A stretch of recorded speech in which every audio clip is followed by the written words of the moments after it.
Here we go, guys. Match day 5 review. It's as simple as this. There's no creative intro because nothing this weekend or today actually happened that was all that great. Normally there's a load of talking points, but there's nothing. There's hee-haw, there's silch, there's cinch. I can't believe we wasted 5-10 minutes trying to think of a good intro just for you today. But anyway, guys, we're back with the Spfl review show. I was trying to think of something smart to say along the lines of Barry Robson, but let's be honest, the guy's pish. He doesn't deserve 5 minutes of my brain thinking of a decent intro. So yeah, he should probably just leave.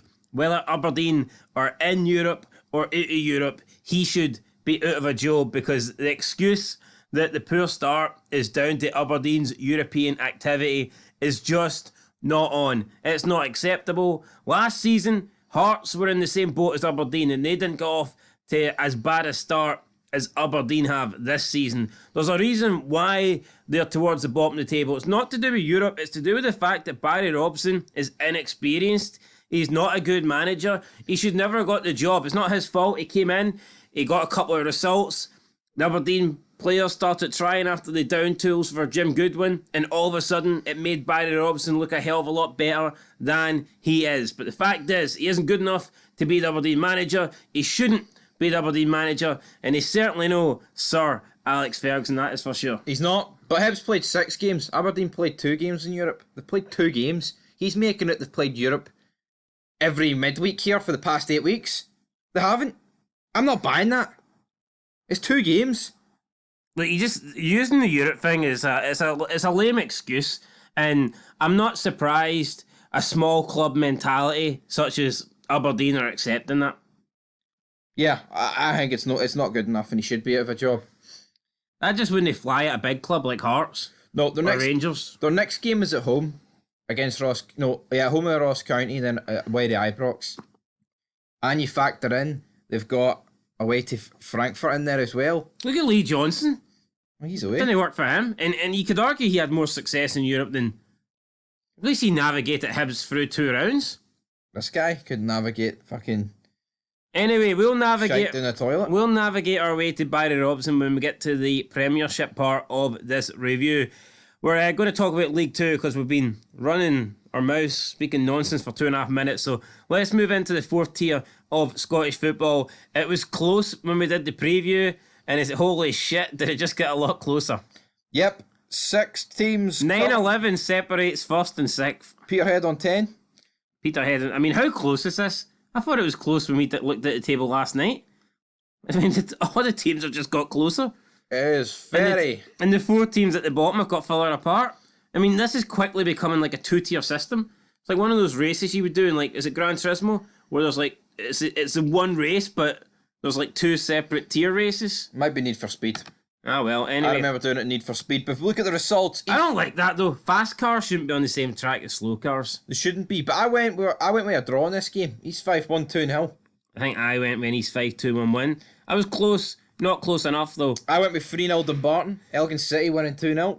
Have you got your predictions written down here? I've got photographic memory. Right, easy race. I think I went with a Dumbarton win, maybe. My predictions were pish, as always. The Spartans drew 2 each. Andy Gamble, the referee. What a name. I think I did go with a draw in this one. Fair enough. Well, you got a draw. And then Peterhead 2, Bonnyrigg Rose 1. So Bonnyrigg Rose sit top of the league. But do you think Andy Gamble likes a gamble? He might. What about Ross Clark? But it's a shite name, isn't it? Maybe he's related to Steve Clark without the E. The boys in Stranraer, you keep hyping them up, man. Yeah, I thought they were going to get a result today, but they got absolutely fucking bashed, didn't they? They get scudded. They absolutely got scudded there. And 702 people turned up to see it. Disgrace. But as we move into League 1, Falkirk sit atop. Oh, hold on. Why are we actually looking at league table first before the results? That must be the most fucking retarded thing I've ever seen. Get it changed. I mean, get it changed. It's the fucking way it is. No, it's not the way it is. That's actually retarded. Why? Hold on here. See when sports scene comes on, do they show the league table first and then fucking talk about the games? No, exactly. So you've lost. Take the L. Sports scene's fucking pish. So are we. And so are Stirling Albion. I've been giving them a lot of credit, but they're getting no credit today. Tommy Goss scoring when he wants.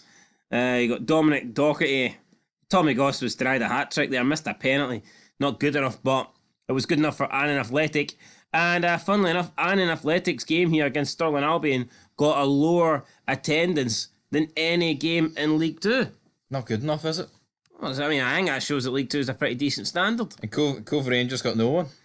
No one just does. The capacity, the attendance isn't there for Cove Rangers just yet. But I think I predicted a 2-2 draw, so I'm happy with that. You're happy enough with that. Falkirk 1, Queen of the South 0. Marvin Bartley will be raging. Thought it would be a close game. I did give Falkirk the edge, and they did get the edge. 88th minute, Brad Spencer with a goal. I mean, 4,500 people here turning up at Falkirk Stadium. Falkirk are too big to be in League One. Can we just get that point across? They need to be in the Premiership. Minimum Championship. Minimum champ. But they probably are a Premier League team, aren't they? They are. They need to be. It's been so long.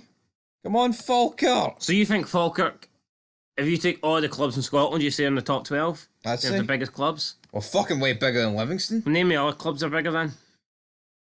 But you've got to factor in there's big clubs in the Championship that would probably be ahead of Falkirk, such as Dundee United and Dunfermline. I mean, what about St Johnstone, Ross County? I mean, would they not fucking smoke them out the water? I don't know, would they? I think they would. You're the man that knows. I'm the guy that's saying. Why are you asking me? Why are you asking me would they smoke them? Either you know or you don't. I think they would. Well, that's alright then. Let's move on. Hamilton 2, Alloa Athletic 1. Again, Hamilton, because we're fucking Hamilton.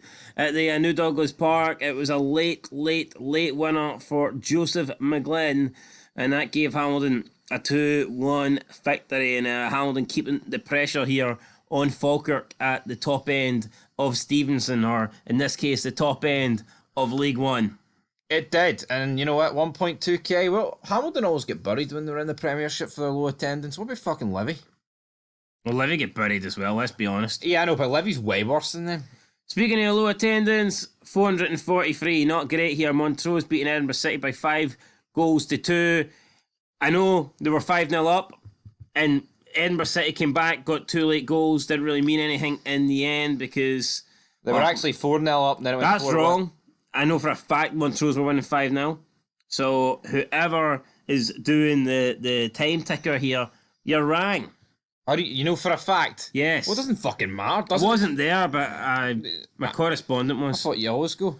Nah, that game. But if we look at the league table here, Falkirk sit top with Hamilton Academical, both joint on 16. And we're not going to look at that wee league table. We're going to look at the other one, the one that actually matters, the big one, the one that shows the entire fucking thing. That showed the entire fucking thing too, as well. Funny enough. Aye, in small form. In small form. Open your fucking eyes then. I mean, look at that, 16 points. Get your correspondent there to work that one out for you. What's Montrose doing? They're not doing much, are they? Doing in 5th place. They're doing alright, actually. Pretty close. What about Edinburgh City? I said they'd get pumped and you said no. A wee draw in there for them. Yeah, it's looking like they're going down. I might have Hold that L. I might have to retract my statement. Falkirk going up though? It's full. Yeah, so here we are. Edinburgh City, they're going down. I've said this all along. Falkirk and Hamilton, it's going to be between them as well, ain't it, for League One here? Aye, definitely. Falkirk Hamilton shoot out at the top.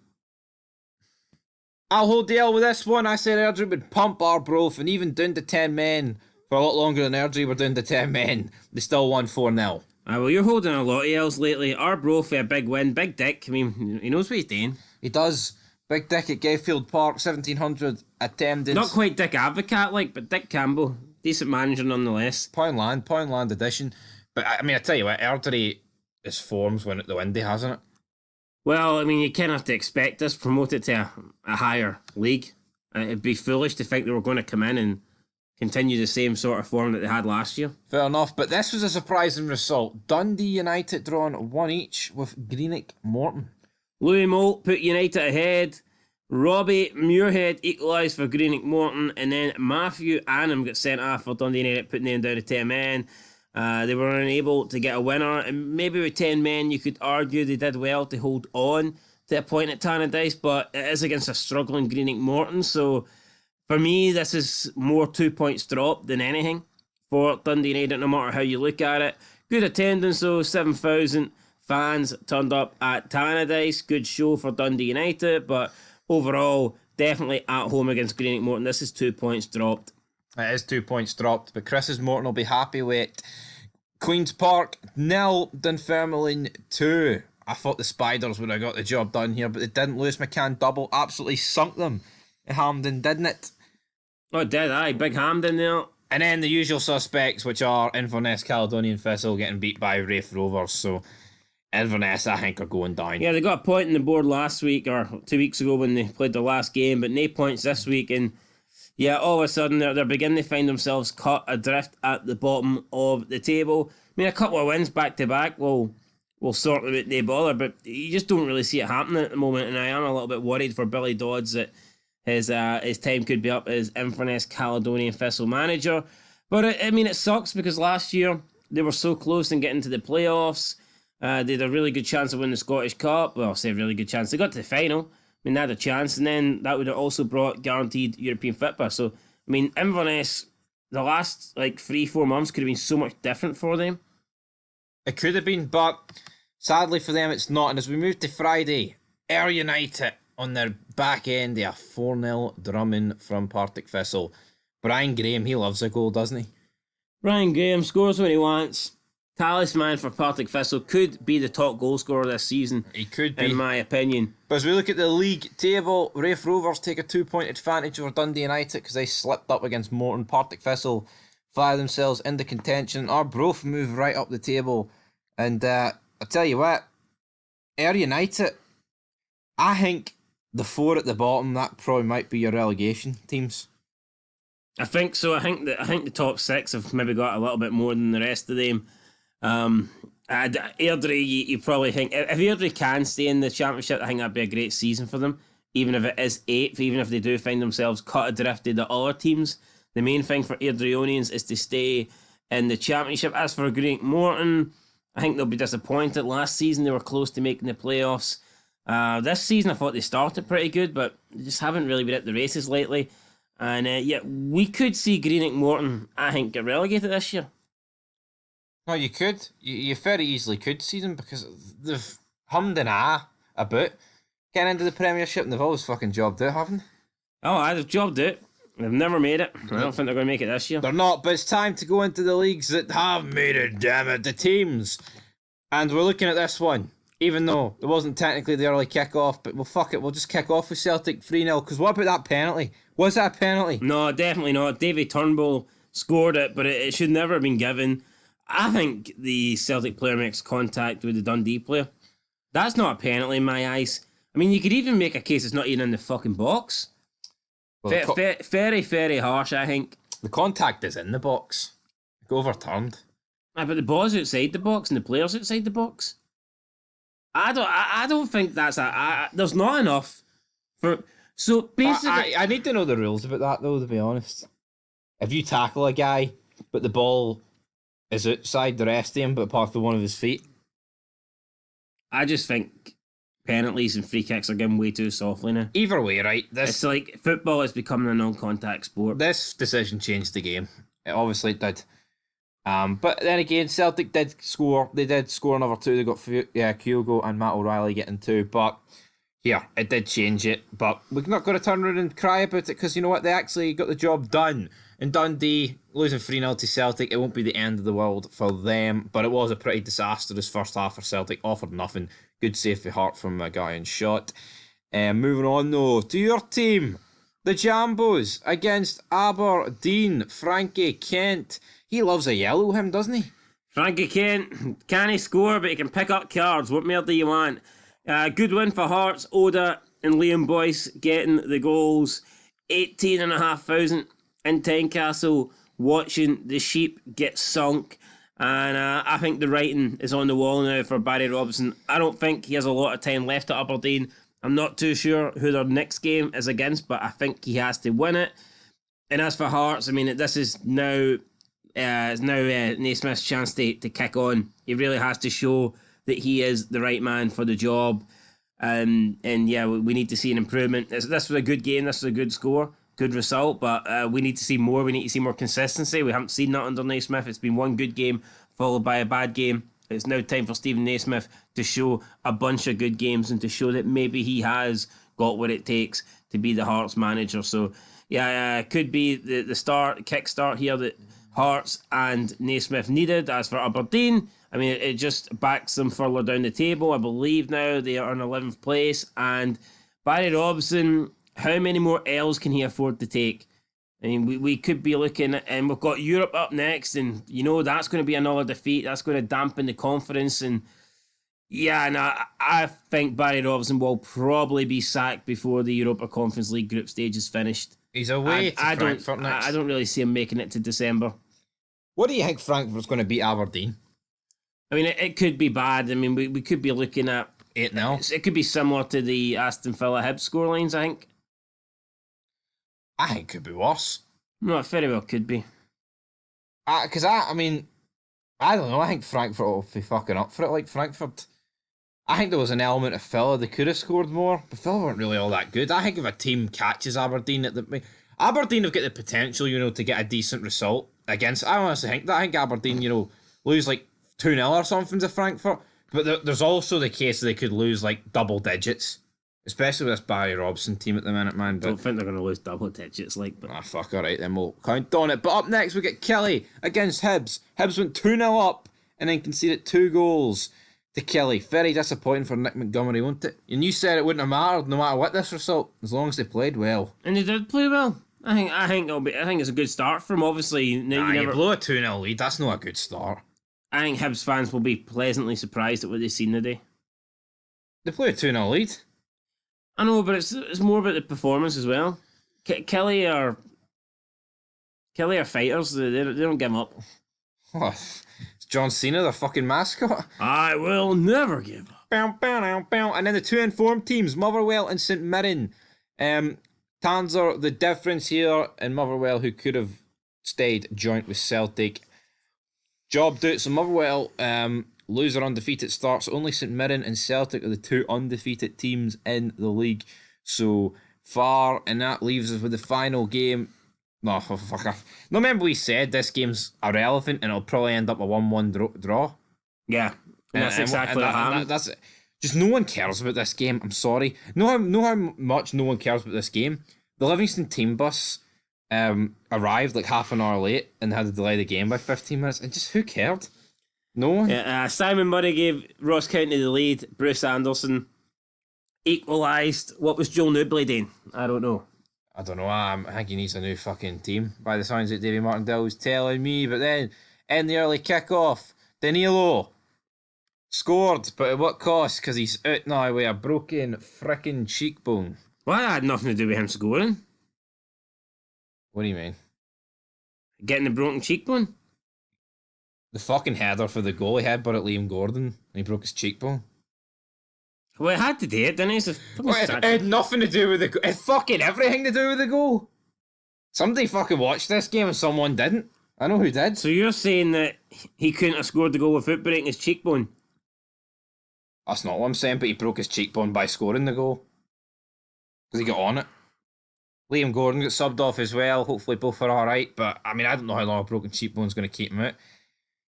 I mean, I'm going to assume he could be back earlier if he wears a mask, but I don't know. Don't know how it really works. But Rangers were shite in this game, make no mistake about it. Matondo did get brought on. Good goal for him. Good seeing Lawrence, but it's just the same old shit for Rangers. Like, let's be real, they've beat a St Johnstone team that is fucking awful, and I think there should have been a penalty to St Johnstone. The Butland, that should be a penalty for Nick me. Nick Walsh was the referee, so no chance of that. Is he a Rangers man? Of course he is. How do you know? I'm beginning to think all the referees are Rangers fucking refs, to be fair. Even the one that gifted Celtic a pen earlier on? I mean, last season, Rangers 10 penalties, none against. Come on, man, do the math. But let's have a wee look at the league table. Did you not have something to add there about the Rangers? What else was I going to say about the Rangers? All right, fucking piped in. They're just not that good. I'm not convinced. We've won, but I need... Like, how can Beale say he's going to field the strongest team and then pick a guy that's not in the European squad? Work at it. Maybe Barisic was carrying an injury or something? No, fucking Barisic was playing for Croatia in the international break. Big shite bag merchant. But Celtic... Well, maybe that's what he meant. He's like, he's played international, so I'm going to rest him. Aye, dead on. Right, Celtic lead the way. Will Celtic lead every single day until they win the league? Aye. You think so? Yeah, no, I do think they're already in front. Like, it's going to be hard for them to get caught. And you think the only team to do that is the Rangers? I don't know if that's going to happen, but I mean, Celtic are going to have to slip up twice for someone other than St Mirren to get ahead of them. And that's assuming Celtic slip up before St Mirren slip up. I just think Celtic will not be moved after. And I don't rate them. Like, I think they're playing shit, but nah, I can see Celtic keeping this top spot till the very end. Fair enough. St Mirren second. Who's got the best chance of finishing third? At Hearts. Hearts and St Mirren. I probably Hearts St Mirren. Then Hibs. I'd say Motherwell. Like, well, I just don't really know what Nick Montgomery's going to offer. We'll have to wait and see. We'll have to wait and see. Rangers will eventually get second, at least second. Livingston, they're on with Ross County, just those two middle of the road. Who gives a fuck?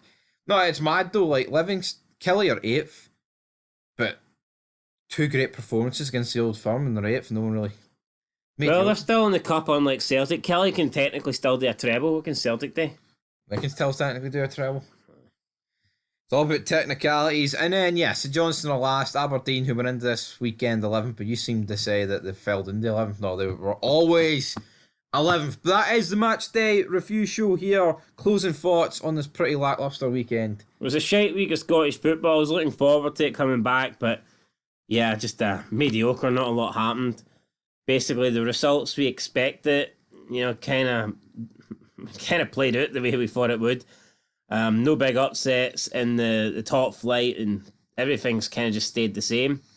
The only thing that really changed, I thought, was St Mirren beat Motherwell. Like, someone's had to go. Yeah. Someone's had to go. Well, I mean, I think St Mirren are still unbeaten, yeah? Yeah. Well, someone's zero had to go, or they both had to drop points, so yeah, someone was going to fall behind Celtic, and it just happened to be Motherwell. So, yeah, that's it, guys. I'll catch you in the next one here. Let us know your thoughts down below for this weekend action of Scottish football. And we've been Fog Football. Till next time. Peace.